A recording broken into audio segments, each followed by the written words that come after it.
Hello, this is Dread from Epic Builds. In today's video topic, we're going to be going over Holy Trail Javelin. So, I was waiting for the nerfs, which they did come finally.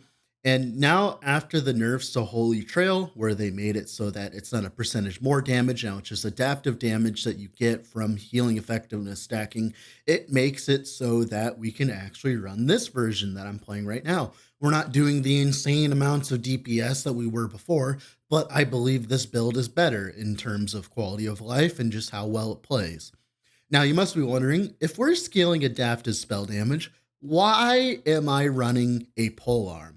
Well, so thanks to the ability of stacking healing effectiveness for your adaptive spell damage, it opens up your weapon options. Now, we are running a polearm because there is a node inside lunge that allows you to shoot out another javelin once you use lunge. This is very strong as it allows us to have multiple Holy Trail javelins pretty much. We have three pretty much in our pocket, right? And why this is so strong is one of the weaknesses of Holy Trail is the fact that you're shooting in a straight line pretty much. And that isn't much AoE. But when you have three of them, oh boy, the carnage commences. And of course, you're not even losing that much single target because guess what? You just lay all three javelins on the same target and you're doing like close to 300 to 400k DPS pretty easy while using a freaking polearm. So overall, I think the build is not dead. The build is much better than it was before, just mainly because of just the quality of life and how it feels to play monoliths. You actually build a lot of movement speed. You can run a Talon Spear, which gives you 35% chance to gain haste on hit for a second, which is really strong in combination with the Devouring Orb that we have, making it so that we can run through monoliths with ease. This is built towards speed running monoliths, mainly just running through, the echoes and killing stuff on the way, as you can tell in the footage. This is, I believe, 312 corruption ish, something like that. It's like something around there. And so far, like it's been buttery smooth. Sub-minute shade kills, like pretty good clear. The only problem is if you're like the only problem is if you're taking a lot of damage and you're not paying attention to where you're standing, i.e., not on top of the holy trails. You need to be standing on top of the holy trails, otherwise you're going to die. In a lot of these situations, as you can tell with all the mods that I'm stacking, like I have a lot of percentage more damage, and let's just say things aren't nice at this wave. Like I'm 3k HP as a paladin, and I'm still getting like destroyed sometimes, mainly because if you don't step on the holy trail, that's all of your defenses right there. So, but it makes it much easier to do that though, because you have three of them. Well, before you would only shoot out one and you wouldn't be able to go anywhere. But now that you have three of them, it's amazing. Also, this makes you feel like as though you're playing a damage lunge build, and it actually feels pretty fun. Actually using lunge for damage, like who would have thought, right? It's not the way the devs intended on making lunge do damage, but you know what? It works. So who's complaining? I think this is a lot more balanced version of the old Javelin as well, just because it feels a lot more in line to what the devs would want. Obviously, it is doing a little bit more damage than it should be, but with just a little bit of like, they could probably half the amount of adaptive damage scaling, and this build would be completely fine because you have sigils on top of everything else, and you still wouldn't be really that bad off. You just go down a few pegs in terms of corruption, and you'd still clear like nothing. Like I said, we're clearing through 300 corruption like very smoothly, so you could probably bump this up to 400 corruption and do fine. But with that being said, let's get into the video, shall we? All right, here we are in game with the build. If you are worried about the damage and you're thinking, hey, if he's using a polearm, how the hell is he doing damage? Well, let me show you what the damage looks like. As you can tell, we're doing plenty of damage. That's like plenty for all of endgame, right? Like there's nothing wrong with that. So for Javelin here, we take 4 points into Mighty Delivery for the percentage more damage, which applies to the Holy Trail. 1 point travel into Burning Strength. 5 points into Spirit of the Thigh, which does apply to the Holy Trail, is 100% more damage. 1 point into Holy Trail, of course, to enable the Holy Trail. Then 1 point into Path of Judgment. This is the node that enables us to run a polearm instead, as since we have like I think like close to 900% healing effectiveness or something like that when we're at max. It's like a lot of flat damage, which makes it so we don't have to run a staff. A staff would I think would almost double our damage, but like the thing is we're getting three javelins instead of just one. So it's like comparable, very easily comparable. Then of course 4 points into pilgrimage for the percentage more damage. Ignore everything else on this node, just think 100% more damage, right? Then 1 point travel into Go for the Lakes, 1 point travel into Keen Outlook, 1 point travel into Forceful Hurl, then 1 point into Strategic Patience, as that's 50% more damage. It does reduce the amount of attack speed we do have with Javelin, but we make up for it by having Lunge instead. Then for Lunge here, this is more of an important tree for once. 1 point travel into Warrior's Renewal. We actually cannot use this node because we don't have any melee attacks that are differing from Lunge, so this doesn't really matter. 2 points travel into Initiate's Onslaught, completely useless. 1 point into Art of the Spear. It does it in a, kind of like a rectangle. It's damage, and of course 1 point into Deadly Stab travel. Then 1 point into Pilum Assault. This is the main node that like allows us to actually make the build work, right? Because it makes it so we javelin after lunge and it starts pretty much. So what happens I found is when you lunge to the target, the holy trail gets applied right on top of them. So you never have to worry about missing your holy trails as well. It's a single target. Like if this is Orbis, like we don't have to worry about missing our holy trails, which is really neat, right? Then 3 points into Coal of the Week. The 50% coal is really nice, especially when you're scaling really high Orbises and stuff. 2 points travel into Ambuscade. 1 point into Double Strike for the extra lunge charge. This adds a little bit of cooldown. It goes from like, I think it goes from like 2.5 or something to 3, which is like completely worth it in the end because having an extra charge means that your lunge is almost always on cooldown and always charging up when you're like going through monoliths and stuff. And it also helps you burst down rares and stuff like that.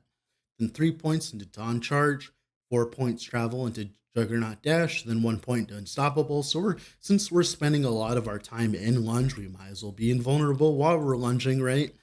Then for Sigils here, this is a little different than normal. The main difference is we're taking a little bit less out of armor, which you could actually just take this out and go for more armor, but I wanted to go for Invigorate because we do get healing effectiveness per sigil, which is a lot of flat. I think I calculated our sigils is giving us over 40 adaptive flat, or actually it's fire. Oh well, this is fire, and then like this is the adaptive flat, which is really strong. And of course, with our reversal, your stereotypical damage over time reversal tree, mainly just going for time rifts and for Harbinger of Dust to give us 100% more damage, pretty much. We are running the movement speed over the attack and cast speed because it's a lot more. Because we're not really spending much time attacking and casting, so we do want more movement speed instead. Now, one thing I do have problems with this build is, as you can tell, the action speed is a little low because especially for the actual throw of the javelin, but we kind of counteract this by running throwing attack speed on the weapon, I mean on our gloves, right? Then for Devouring Orb, this is your stereotypical Devouring Orb tree. Mainly you just want the movement speed, that's really it. You like the Abyssal Emission and the Dark Torrent eventually because it makes it so that it like kind of like shoots out because you eventually want to be using a Talon Spear. I don't know if I have one here, I can show you. Yeah, I can show you what a Talon Spear looks like. So a Talon Spear here just gives us a chance to gain haste on hit, which is really strong. Makes it so we move through monoliths faster. That's the actual spear you want. You just want this, but on a Talon Spear, right? And that's pretty much it for the skills for the passives today. Pretty simple. 8 points into Fearless for the HP, 5 points to Armor Clad for the DR, 5 points into Valiant Charge. This is actually really strong for us because our lunge is a movement skill, so this is just cooldown recovery speed for our lunge, hence why it's at 3 seconds, right? Which is really nice. 2 points travel into Relentless to get up to the max. Then we take 10 points into Abyssal Endurance for the resistance, free resistance, and HP. 5 points into Devouring Blade for the increased damage on kill. And of course, Devouring Orb, so we can get up to Devouring Orb. Then for Paladin here, we got 8 points into Conviction for the pen, mainly for the pen, 8 points into Defiance for the resistance, 10 points into Valor for the healing effectiveness. So this is flat damage while also giving us HP, really strong node for us. 7 points into Holy Symbol, HP, resistance, and healing effectiveness. Sign me up. 10 points into Prayer, increased damage while also giving us increased healing effectiveness. Heck yeah. 1 point travel into Faith Armor. 6 points into Prayer Age. Eventually, you want to max this out if you're at max level. Uh, just having the extra HP and stuff is really nice. 12 points into Reverence of Duality for the healing effectiveness and increased health, which is really strong. Then 12 points in the Light of Riot. It's a lot of increased damage since it's lightning and fire. It applies to all of our damage at once. And of course, the movement speed is really strong as moving through Monolith fast is kind of a premium these days. And that's pretty much it for the passive tree. One thing I will note is you can just get rid of Devouring Orb technically. If you don't like Devouring Orb, you can run a Smite instead. And the way you would run Smite here is you'd obviously grab the Righteous Flurry for the attack and cast speed, which will make you faster a little bit in terms of action speed. Then, of course, you can grab the health regen, the mana regen, the smite healing and stuff, and you can get a lot more healing with that, and you'll be spamming a lot of smites. Make sure that the smites don't cost too much mana, otherwise you're going to be spamming your mana bar, but you should be completely fine overall. And that's pretty much it. That's one thing I would change if you don't like Devouring Orb, right? Now, other than that, let's talk about the gearing. So idols, I think this one, yeah, this one is your perfect idol. You just want 4 of these. And of course, you want 4 healing effectiveness ones. I haven't even filled those out because I didn't drop any while I was playing the build. Then for the helmet, this is your perfect helmet. Perfect. You obviously don't need T6 cooldown, T4, T5 cooldown would be fine, so that your javelin and your lunge is spammable. Everything else is good other than the increased mana. You could run, I think you run fire damage over time. Now, fire damage over time is only applying to half of our damage, but it comes in such large quantities that it's pretty much worth it. Then for the amulet, you want the LE damage over time, healing effectiveness, HP, and resistance. There will be a build planner down below with a finished build planner with the correct gear. My gear is just kind of scuffed right now. For the weapon, this should be a Talon Spear with damage over time, which applies to both of our damages. Then, of course, fire. The main reason why we're focusing over fire over lightning is because the damage from Sigils is fire. So we kind of lean a little bit towards fire. So you do want to focus on fire instead of lightning. Now, you could run Chill and then Shock. Shock would actually help a little bit with Devouring Orb because you would apply shock stacks to the enemy, as that's actually pretty good for you because part of your damage is lightning technically, so it would be a little bit more of a damage boost. Not too important though, it doesn't really matter. Then for the chest, is pretty much the perfect chest. You just want vitality instead of mana. The ring here, this is your perfect ring here. Probably want resistance as well. You want LE damage over time, resistance. My gear's kind of messed up, as you can tell.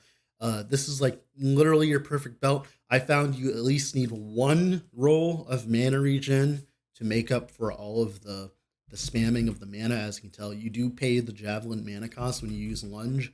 You also pay for the lunge mana cost when you lunge. So you want a little bit of mana regen, just a tiny little bit of mana regen just to make up for all that, right?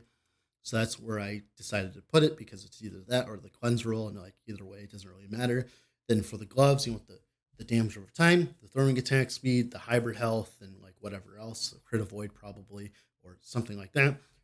Boots, pretty much perfect boots. You could probably run something else like a resistance instead of the HP. Then for the relic, this is your perfect relic for the base because you want the fire damage, increased healing effectiveness, the LE damage over time. You do want healing effectiveness instead. Yes, we could do even more damage. And then, of course, the resistances. And that's pretty much it for the gear. Like I said, there will be a build planner down below, which has the perfect setup of gear. But yeah, that's pretty much this build. Thank you so much for watching.